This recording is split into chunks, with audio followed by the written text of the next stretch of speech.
Welcome, ladies and gentlemen, to another episode of How, Why and When. This time round it's Power of Evil's Orianna. So let's head into the why, the pick and ban phase. The game is Gambit vs Unicorns of Love. Both comps here are basically trying to do the same thing. On Unicorns of Love side, we've got Joven and Maokai on Engage, and Alistair on Engage Disengage. Corki is their mid-game powerhouse, and Orianna is the team fighting late game champ.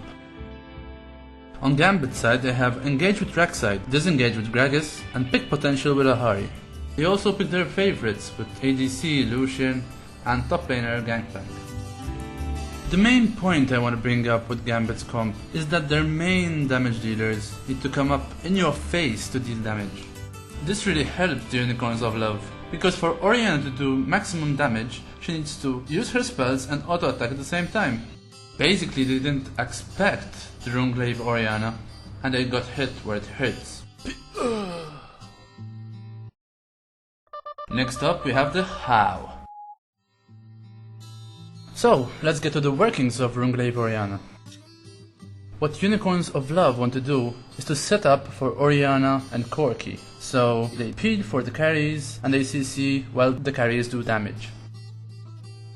Power of Evil uses great mechanics. He doesn't only use the shield, the command and protect, on himself when he gets engaged, but he also zones with the ball. That's something that differentiates between a good Orianna player and an awesome Orianna player. Okay, so now let's talk about the items.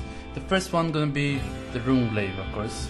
This perfectly synergizes with Orianna with AP, mana and cooldown reduction. It also has a passive which deals more damage on autos. It's like a Sheen proc that scales with AP, so it's amazing with AP scaling champs.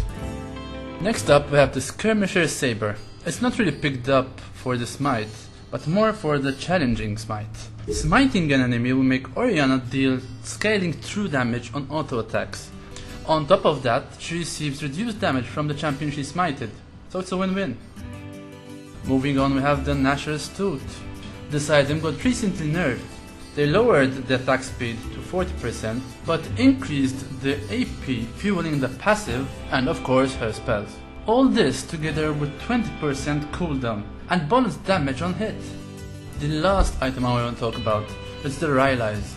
As you can see, it gives HP and AP, which are always useful, but the passive slows down the target, making it even easier to land more autos down. So here's the final build, and this is the build path he chose. So some last words of advice.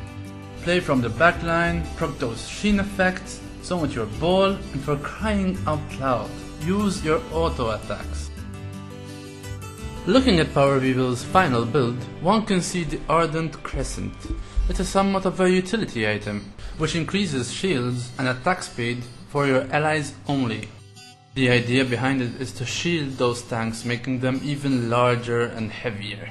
If you're in solo queue and don't want to go on utility, may I suggest the Gunsu's Rageblade. This item grants you attack speed the more you auto attack and use the spells.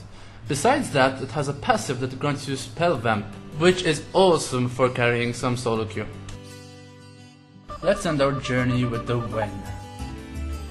Runeglaive Orianna is great when the comp you chose helps you peel so you can auto attack safely. When you have allies that when protected with your ball can engage so you can pull off that one ball combo. Or when you feel like Forgiven and want to push those early towers. And lastly, when you crave utility, Orianna can provide those shields and those speed ups. That wraps it up for the auto attack Orianna. Please leave a like if you enjoyed it and subscribe for more videos. Until next time, cheers.